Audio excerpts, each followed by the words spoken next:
Hi, my name's Phil. I like to talk about politics. In this video, I'd like to discuss the legal problems that the UK government may face if it doesn't start treating the Irish border question seriously. But first, if you'd like to be notified of daily news and political commentary, then please subscribe to the channel and click the bell notification icon. So, Northern Ireland, of course, has always loomed large over Brexit, even though the process has been run by those who are only used to pretending to care about a portion of England, never shown any desire to educate themselves about UK matters on a national scale. As far as I know, Boris Johnson has never even visited the Irish border. Now, leaving the EU would of course be a minefield for any country, and the longer that country has been involved, the more time consuming and complex it inevitably would be. But the UK has always had a feature that other European countries wouldn't have to dance around, with the obvious exception of course of the Republic of Ireland, and that is of course Northern Ireland. Now, the Irish peace process hinged entirely upon the notion that the sovereignty lines were essentially blurred, allowing both Unionists and Republicans to squint a little bit and find an acceptable role for Northern Ireland within either the UK or Ireland, depending on your particular politics on the matter. And that worked fine for the vast majority, by no means all, but for the vast majority, which is why the situation massively improved over the last 2 decades. But withdrawing from the EU and refusing to align ourselves closely with the bloc means that those blurred lines around Northern Ireland, well, somewhere have to become a hard border again. And so Boris Johnson did what he said he would never do. He removed the border from between Northern Ireland and the Republic of Ireland on his Brexit plans and shifted it to the Irish Sea instead. Why is this? Because it was really clear that that hard border between the Republic of Ireland and Northern Ireland would be a breach of the Good Friday Agreement, whether you accept that or not. And certainly the US Congress was saying we're not going to back any trade deal if it breaches the Good Friday Agreement, and they were alluding to that border. So, and the EU, of course, were not going to agree to any withdrawal agreement either that didn't guarantee the Good Friday Agreement was going to be preserved. So, he came up with this border down the Irish Sea, which I'm still not convinced isn't a breach, but it certainly doesn't seem to be as contentious as one. There aren't as many complaints about it. Certainly from the EU, no complaints there. So fine. Actually, I'm not sure it is fine, but it is, as I say, less of a problem it seems. It has the approval of the EU in general, the Republic of Ireland in particular. I mean, of course it did. From the EU's point of view, the change in the deal meant that the UK gives up billions more pounds with the deal, and the Republic of Ireland gains the balance of power in Ireland. The Republic of Ireland, under this system, would decide upon rules that Northern Ireland will have to follow, but Northern Ireland doesn't get a say in the matter. Needless to say, Unionists are not best pleased, not at all best pleased.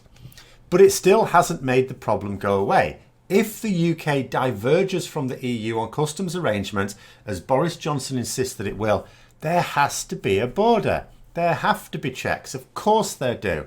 It's just that those checks between Great Britain and Ireland will now take place between Northern Ireland and Great Britain within the UK. We'll have a border, a hard border, inside our own country. And, it's just that, as opposed to between Northern Ireland and the Republic of Ireland, which would be between two countries, but inside Ireland, making a mess of the peace process. But Boris Johnson insists that checks will not be needed. More, it's not just that he's saying, oh no, of course checks won't be needed, whilst at the same time putting in border facilities anyway, because he knows full well they will. We're just over 11 months away from needing those border facilities, to say nothing of the expanded border facilities we need elsewhere, like Dover, for example. And if Johnson does what he says he will, well, we haven't even started preparing right now. Actually getting Brexit done was always impossible by the end of 2020 anyway. Hence the calls for a longer transition period. And for those who are saying, no, get Brexit done just means leaving the EU membership. So if you're satisfied that Brexit is done on the 1st of February, okay, so what's the objection? Given that on the 1st of February we're in the transition period, if the transition period isn't a block to Brexit, then why don't we stay in the transition period until we have that comprehensive deal? Why don't we say the transition period will last as long as both sides, mutually agree that it's beneficial, in which case there is no deadline on it. will end it when either one side unilaterally decides to end it or when the comprehensive agreement is agreed. What can Brexiteers who are insisting that Brexit will be done on January the 31st possibly have against that? What? None at all. However, for some reason, because Brexit logic, that's what's going to happen. According to Boris Johnson, we leave that transition period. So, and also bear in mind, the initial transition period was supposed to last about double what it currently now is. And even then, it wasn't really considered long enough. But the focus on the impossibility of agreeing a comprehensive agreement on all the areas we need them, not just trade, that was the focus.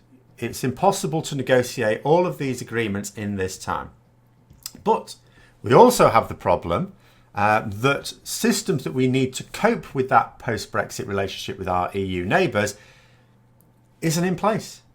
It's not even started to be put into place. And we've only got 11 months left. I mean, never mind the billions that apparently has already been spent on Brexit preparations. Where's the evidence of it? Where are these billions being spent? We should be able to actually physically see infrastructure now, expanded systems, new staff being taken on and trained up. I can't see any sign of any of these things. So the Institute of Government has this week been pointing out that we have a withdrawal agreement that is not supported by any parties in Northern Ireland.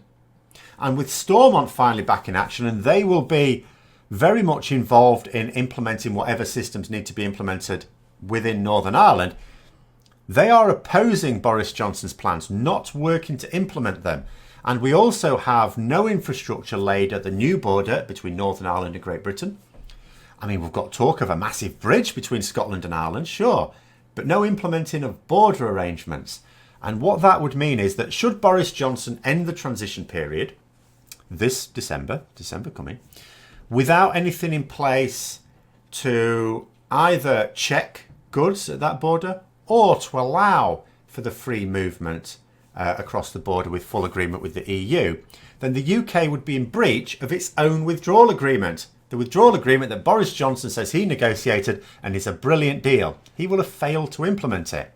So what that will mean is that the UK government will have failed to implement an aspect of an international treaty.